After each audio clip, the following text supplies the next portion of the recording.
Well, it looks like the Trump administration is going to deport some International Criminal Court investigators who are apparently looking into supposed war crimes committed in the war in Afghanistan.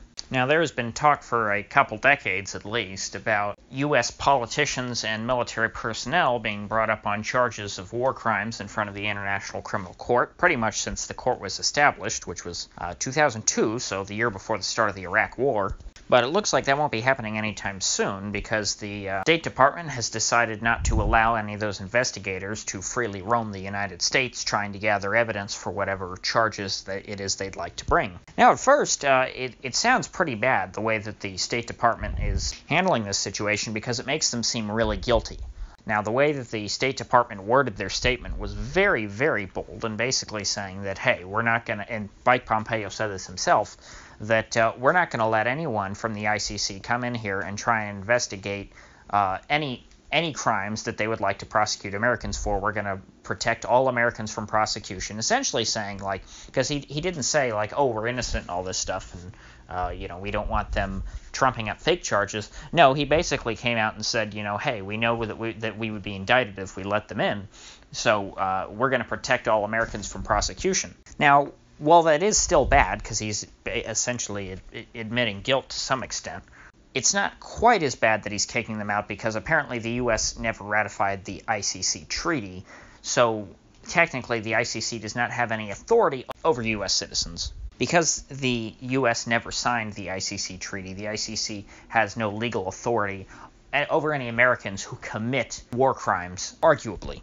Now, the reason why that point is arguable is that it's definitely, you can be sure that the ICCC doesn't have the legal authority to prosecute Americans for war crimes committed in America.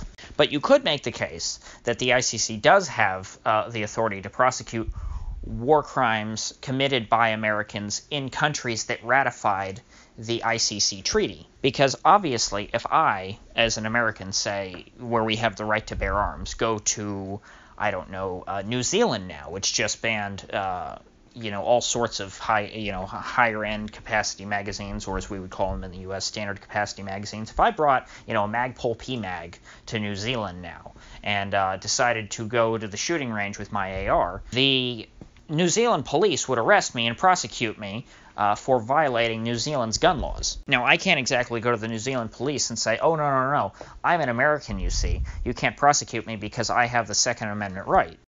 Your legal rights as an American do not extend beyond the borders of the United States because the U.S. only governs the United States territory. So therefore, there's a serious risk that if the ICC did indeed find substantial evidence of war crimes committed by Americans, which they're in the news every day, so I don't know how you wouldn't find substantial evidence of war crimes committed by Americans.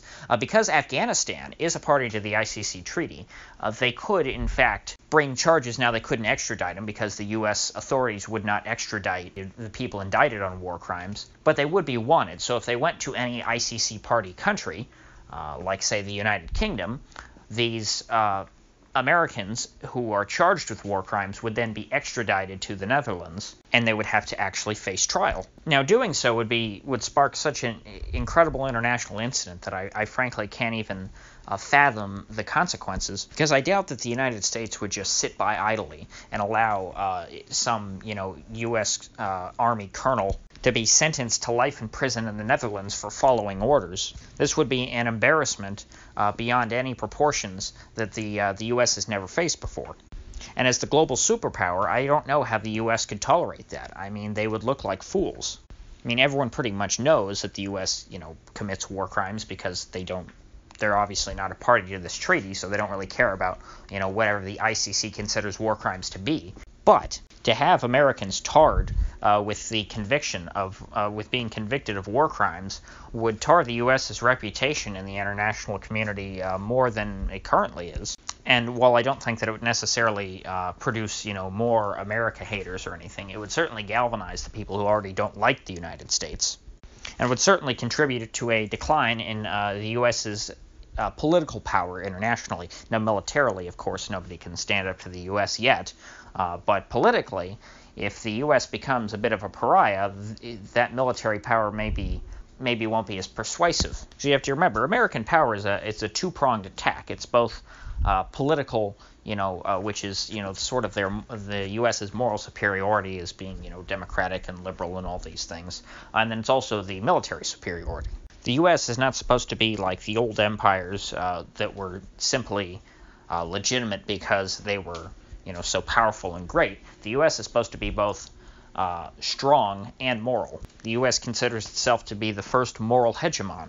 But now that the State Department has directly challenged the ICC's proceedings, it'll be interesting to see if they end up indicting anyone with American citizenship after all this is said and done. Now, of course, they're going to have a lot of evidence that they weren't able to collect because they were kicked out of the U.S. But one would think that if they're investigating war crimes in Afghanistan, that more of the evidence would be in Afghanistan. And since Afghanistan is a party to the ICC, I'm sure they would have been able to get whatever evidence they needed from there, whatever evidence they could gather. So I'll keep following the story, and if we see anybody get indicted, I will certainly do a follow-up. But for now, I would appreciate you clicking that like button and subscribing if you got anything of value out of this video. And remember to click the bell because I do upload every day, and I'd hate to have you miss one. So I plan on seeing you folks back here tomorrow.